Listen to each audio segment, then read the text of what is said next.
আজকের recipe special spicy mutton কষা। আমার এই ছোট্ট মাটির রান্নাঘরে শৈশবের স্মৃতি নিয়ে হাজির হয়ে গিয়েছি। আবারও তোমাদের সাথে ভীষণ মজাদার একটি রেসিপি নিয়ে সম্পূর্ণ ভিডিওটি দেখতে থাকো, আশা করছি ভালো লাগবে। আজ রান্না করতে কিন্তু আমার ভীষণ পরিশ্রম হয়েছে, 2টা চুলা চেঞ্জ করতে হয়েছে। প্রথমেই আমি টক দই দিয়ে খাসির মাংসটা আধা ঘন্টার জন্য ম্যারিনেট করে রাখবো। খুব ভালো করে মাংসের সাথে টক দইটা মাখিয়ে নিয়েছি। এবার দিয়ে দিচ্ছি পাতিলে পরিমাণ মতো সরিষার তেল। এবার দিয়ে দিচ্ছি পেঁয়াজ কুচি, আদা এবং রসুন বাটা। কিছুক্ষণ তেলে ভেজে নেব। বারবার চুলাটা নিভে যাচ্ছিল। এই পিতলের চুলাটা খুবই পিচ্ছি, তোমরা দেখতে পাচ্ছ। ভিতরে মোম সেট করে রান্না করছিলাম, বারবার মোম নিভে যাচ্ছিল, এর জন্য চুলা চেঞ্জ করে মাটির চুলায় রান্না শেষ করতে হয়েছে। এখন যে মশলাগুলো দিয়ে দিলাম, এই মশলাগুলোর মধ্যে ছিল খাসির মাংস রান্না করার জন্য প্যাকেটের একটা রেডিমেড মশলা, সাথে ছিল এলাচ, লবঙ্গ, তেজপাতা, দারুচিনি, গোলমরিচ এবং শুকনা মরিচ। এরপরে দিয়ে দিলাম পরিমাণ মতো সকল গুঁড়া মশলা। সামান্য পরিমাণ পানি দিয়ে খুব ভালো করে 2 থেকে 3 বার আমি মশলাটাকে কষিয়ে নেব। কিন্তু বারবার চুলা নিভে যাওয়ার জন্য আমার খুব পরিশ্রম হচ্ছিল।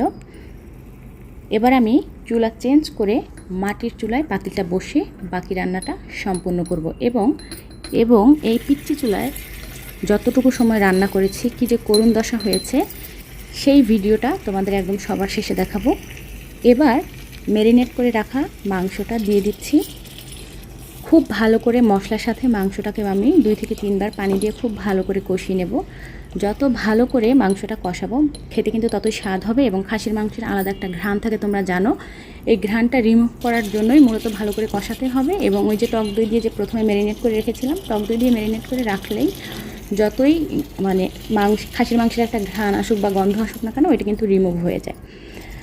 তো আবারও পানি দিয়ে দিলাম, আরও কিছুক্ষণ কষিয়ে নেব। এইদিকে চুলার আঁচটা বাতাসে অনেক বেড়ে যাচ্ছে, আবার কমে যাচ্ছে। যাই হোক, পাতিলটা অনেক গরম হয়ে গিয়েছে। এবং এই ছোট্ট এটা খুন্তি, পিতলের খুন্তিটাও কিন্তু বেশ গরম হয়ে গিয়েছে। মাংস খুব ভালো করে কষিয়েছে, কালার দেখেই বুঝতে পারছি। এবার কিন্তু পরিমাণ মতো ঝোল দিয়ে দিলাম। এবার ঢেকে দিলাম কিছুক্ষণের জন্য। তো দেখতে দেখতে মাংস কিন্তু সেদ্ধ হয়ে গিয়েছে, দেখো কত সুন্দর ফুটছে। তো আমরা যেহেতু কষা মাংস রান্না করব, এতখানি ঝোল রাখবো না, ঝোলটা আমরা আরও ড্রাই করব।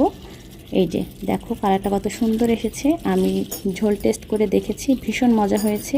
আর কালার দেখেই তোমরা বুঝতে পারছো কতটা মজা হতে পারে। জাস্ট লুকিং লাইক আ ওয়াও।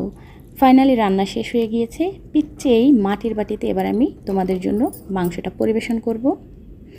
কারা কারা খেতে চাও, এক্ষুনি চলে আসো আমার এই ছোট্ট মাটির ছোট্ট রান্নাঘরে। মাটির বাটির রং এবং মাংসের কালার কিন্তু প্রায় সেম, এর জন্য অতটা ফোটেনি। অন্য কোনো বাটিতে পরিবেশন করলে আরও ফুটতো, রংটা স্পষ্ট বোঝা যেত আর কি।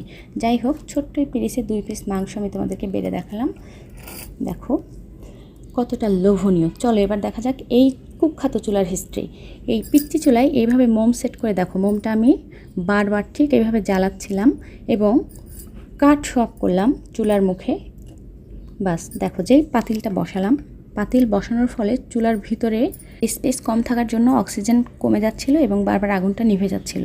হোক, আজকে চুলা জ্বালানোর গোপন রহস্য ফাঁস করে দিলাম। ভিডিওটি ভালো লাগলে সুন্দর সুন্দর কমেন্ট করবে। ধন্যবাদ সবাইকে।